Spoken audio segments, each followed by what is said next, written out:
Being مسلم ہم blue کرتے ہیں کہ ہمارے لیے ایک ڈے آف ججمنٹ ہے.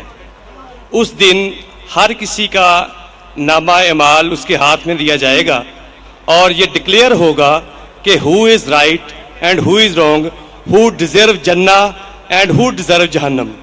لیکن قبر میں پھر جزا اور سزا کا جو معاملہ ہے، قبر میں عذاب کیوں ہونا ہے before the day of judgement? ابھی رزلٹ ڈکلیئر ہونا ہے قیامت کے دن، تو قبر میں عذاب پھر کیوں ہونا ہے؟ اگر کوئی گناہ گار ہے تو قبر جنت کے بغیچے میں بغیچہ کیوں ہے، یہ پہلے کیوں ڈکلیئر ہوتا ہے؟ جزاکم اللہ خیر. بھائی صاحب نے سوال کیا ہے کہ یوم القیامہ میں ہر ایک کو پتہ لگے گا انہوں نے کیا گناہ کیے، کیا اچھا کام کیے، کیا وہ جنت میں جائیں گے جہنم میں جائیں گے. تو یہ قبر کے عذاب کیوں؟ میں اس کی مثال دوں گا.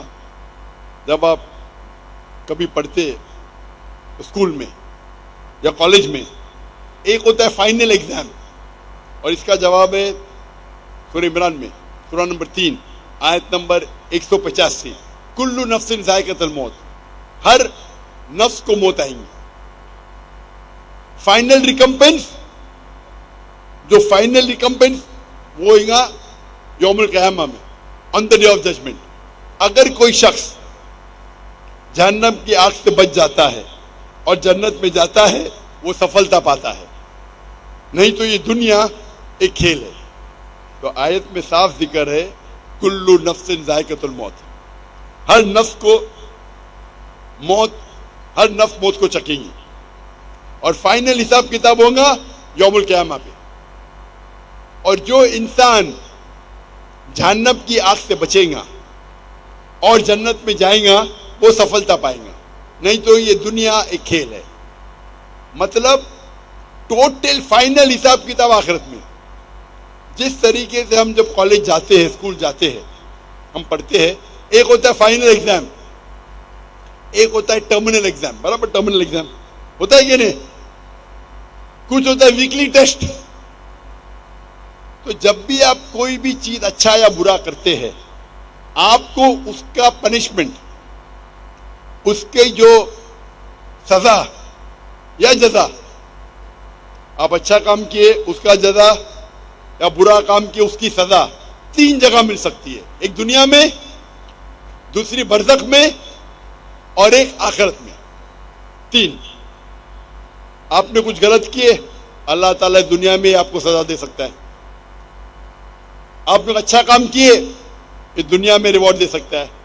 ہو سکتا ہے کہ سزا برزخ میں دے یا ریوارڈ برزخ میں دے، ہو سکتا ہے کہ آخرت میں دے. سب سے اچھا آخرہ ہے. تو جو بھی آپ غلط کرتے ہیں، آپ ٹوٹل کریں گے، اس کی سزا دنیا، قبر اور آخرت میں ملائیں گے، ٹوٹل صحیح رہیں گے. کوئی بھی اچھا کام کریں گے، اس کا ریوارڈ دنیا میں مل سکتا ہے، آخرت میں، قبر میں اور آخرت میں. اسی لیے اللہ کے رسول فرماتے ہیں جو بھی غیر مسلم ہے، وہ جو بھی اچھائی کرتے اس کو دنیا میں اس کا ریوارڈ مل جاتا ہے. ایک مشرک ہے جو شرک کرتا ہے، وہ جنت میں نہیں جائے گا.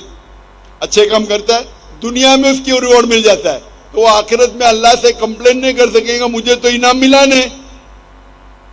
مثال کے طور پہ مدر ٹریسا، اس کو بڑے بڑے ایوارڈ ملے، اچھا کام کی. تو آخرت میں اللہ تعالیٰ بولے گا تم نے اچھا کام کیے، تم کو شہرت مل گئی، تم کو پورا ریوارڈ دنیا میں ملا. جو غلط کام کیے ہو سکتا ہے کہ تھوڑی سزا یہاں نہیں بھی ملے. کتنے لوگ ہیں جو بڑے بڑے اسمگلر ہیں، ڈاکو ہے، اپنی زندگی اچھے عیش و آرام سے دنیا میں بتاتے ہیں. اللہ تعالیٰ بولا چلو تم کو سزا یہاں نہیں دوں گا، قبر میں دوں گا اور آخرت میں دوں گا، یا صرف آخرت میں دوں گا. تو وہ سمجھتا ہے کہ ارے میں تو بہت تیر مارا، غلط کام کیا، مشرک ہے، ڈاکہ ڈالا، لوگ کا قتل کیا، دنیا میں کچھ نہ اس کو پنشمنٹ ملی. پنشمنٹ مل سکتی ہے قبر میں اور آخرت میں. تو یہ کہنا کہ آخرت میں پنشمنٹ ملیں گی تو قبر میں کیوں مل رہی ہے، آپ ٹوٹل کریں گے تو صحیح رہیں گا. ہو سکتا ہے کہ پارٹ آپ کو دنیا میں ملی, پارٹ سزا آپ کو قبر میں ملی, باقی کی ملے گی آخرت میں. ہو سکتا ہے کہ دنیا میں آپ کو سزا ملی ہی نہیں جو غلط کام کیا آپ نے, ہو سکتا ہے قبر میں بھی نہ ملی تو پوری ملیں گی آخرت میں. تو ٹوٹل صحیح ہے یہ, ہاں, لیکن ڈبل سزا نہیں ملیں گی. ڈبل مطلب آپ کو ملنا چاہیے 100 پوائنٹس کی سزا, ہو سکتا ہے کہ 2 پوائنٹ دنیا میں ملیں گا, 8 پوائنٹ قبر میں, 90 پوائنٹ آخرت میں. اللہ تعالیٰ ایسا نہیں کرے گا 100 پوائنٹ دنیا میں بھی, 100 پوائنٹ قبر میں بھی, 100 پوائنٹ آخرت میں. یہ غلط ہے. تو اگر 100 پوائنٹ کی سزا ملنا چاہیے, آپ کو کچھ پوائنٹ دنیا میں ملیں گے, کچھ پوائنٹ قبر میں, باقی ملیں گے آخرت میں. جو لوگ, اسی لیے اللہ کے رسول فرماتے کہ یہ دنیا جو ہے ایک مسلم کے لیے قید ہے اور ایک کافر کے لیے جنہ ہے. تو ایک غریب یہودی پھٹیلے چٹیلے کپڑے پہن کے, حافظ ابن حجر اسقلانی رحم اللہ, ان کے پاس آتے ہو, بولتے یہ حدیث کی کیا معنی ہے, میں تو غریب ہوں اور آپ کے رسول کہتے ہیں کہ کافر کے لیے, اور میں کافر ہوں, کافر کے لیے دنیا جنت ہے, میں غریب ہوں, میرے کپڑے پھٹے, کہاں جنت ہے؟ آپ کے لیے, آپ مسلم ہیں, آپ کے لیے قید ہے, آپ تو عیش و آرام کریں, کہاں قید ہے؟ تو وہ فرماتے ہیں, جواب دیتے ہیں حافظ حجر اسقلانی کہ مسلمان جانتا ہے کہ جو اسے آخرت میں ملے گا وہ جنت, وہ اتنا عظیم ہے کہ اگر آپ دنیا کے سب سے امیر انسان بھی ہو, وہ آخرت کے مقابلے میں کچھ نہیں ہے, یہ قید ہے. آپ دنیا کے سب سے امیر انسان ہو, سب سے طاقتور ہو, سب سے بڑے راجا ہو, لیکن جو آپ کو جنت میں انعام ملے گا وہ اس دنیا کے مقابلے میں قید ہے. اور اگر وہ کافر یہ جانے کہ آخرت میں اس کو جو سزا ملیں گی, یہاں چاہے وہ بدترین سے بدترین انسان ہو, سب سے غریب ہو, سب سے بھوکا, پھر بھی آخرت کے اندر جو سب سے کم آگ آپ کے تلوے کے نیچے رہیں گی تو آپ کا بھیجا ابلے گا, سب سے چھوٹی آگ. تو اگر آپ کو پتا چلے گا کہ کیا آپ کو پنشمنٹ, سزا ملیں گی آخرت میں, اس دنیا میں آپ سب سے بدترین انسان بھی رہیں گے, پھر بھی آپ کے لیے جنت ہے, تو یہ تشریح اس کی. تو ٹوٹل فائنل ریکمپنس آخرت میں ہے, ٹوٹل پنشمنٹ اینڈ ریوارڈ دنیا, قبر اور آخرت ہے. ہوپ دان سے ہم لاسٹ سیشن آخری کو سوال مائک نمبر 2 پہ مختصر آخری سوال. ہلو مسیح خداوند میں آپ سب کو سلام. جی میرا نام سائمن ناصر ہے. یہ آخری سیشن صرف مسلمز کے لیے, مائک نمبر 2 پہ جو بھی مسلم ہیں وہ سوال پوچھ سکتے ہیں. یہ آخری سوال صرف مسلمز کے لیے ہے, مائک نمبر 2 کے پاس جو مسلم ہیں وہ سوال کر سکتے ہیں. سر آپ نے سوال کیا تھا کہ یہ راؤنڈ جو ہے وہ مسیحیوں کے لیے ہے. یہ راؤنڈ یہ ڈاکٹر ذاکر نائک صاحب نے کہا, ڈاکٹر صاحب نے کہا تھا لاسٹ راؤنڈ صرف مسلمانوں کے لیے, لاسٹ راؤنڈ شروع ہو چکا ہوا ہے, اس کا آخری سوال ہے. یہ صرف مسلمز کے لیے سوال ہے, پلیز مسلم بھائی آگے آ کے سوال کر لیں.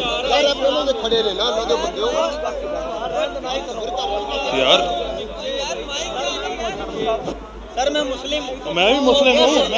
مجھے ایک سلام پہنچانا ہے. بھائی سوال کرنے والا بھائی آگے ہے, سلام پہنچانے والا بھائی آگے نہ آئے. ایک سلام, میرا سوال ہے. ایک سلام پہنچانا ہے. جی السلام علیکم, میرا نام حیدر گل فہام ہے اور میں دین حق کا طالب علم ہوں.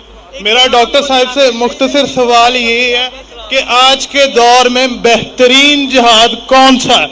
ایک سلام پہنچانا ہے. مائک بند کر دیجئے. جی مائک بند کر دیجئے.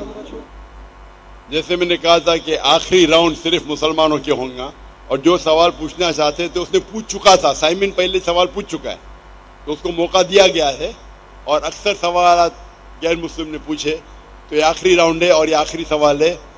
بھائی صاحب نے پوچھا کہ آج کی تاریخ میں سب سے بہترین جہاد کیا ہے.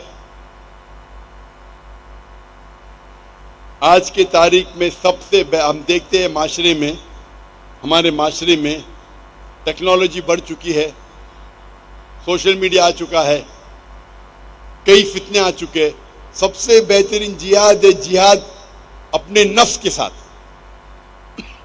اپنی نفس کے ساتھ جہاد کرنا ایک عظیم جہاد ہے. ہم دیکھتے ہیں کہ ٹیکنالوجی بڑھ رہی ہے, سائنس بڑھ رہی ہے, کتنے چیزیں ہم کو سوشل میڈیا پہ آ رہی ہے, اور کئی بار مسلمان بھٹکتے ہیں اور قرآن اور حدیث پہ عمل نہیں کرتے. ہمارا جہاد ہونا چاہیے کہ ہم قرآن اور مجید کے نزدیک آئے, قرآن اور مجید کے تعلیمات پہ عمل کرے. تو میرے نزدیک آج کی تاریخ میں سب سے بہترین جہاد یہ ہے کہ قرآن اور مجید کے تعلیمات پہ عمل کرے. قرآن کو ترجمے سے پڑھیے, حدیث کو پڑھیے اور اس پہ عمل کریے. انشاءاللہ مسلمان پھر سے دنیا کے چوٹی پہ پہنچیں گا. آج کی حالت میں مسلمان کو لوگ نیچے دیکھتے ہیں, فٹ بال کی طرح لات مارتے ہیں, کیونکہ ہم قرآن اور حدیث سے دور ہیں. ہم اگر جد و جہد کریں گے, قرآن اور حدیث کے روشنی میں قرآن اور حدیث کے تعلیمات پہ عمل کریں گے, یہ سب سے بڑا جہاد ہے. وآخر دعوانا الحمدللہ رب العالمین.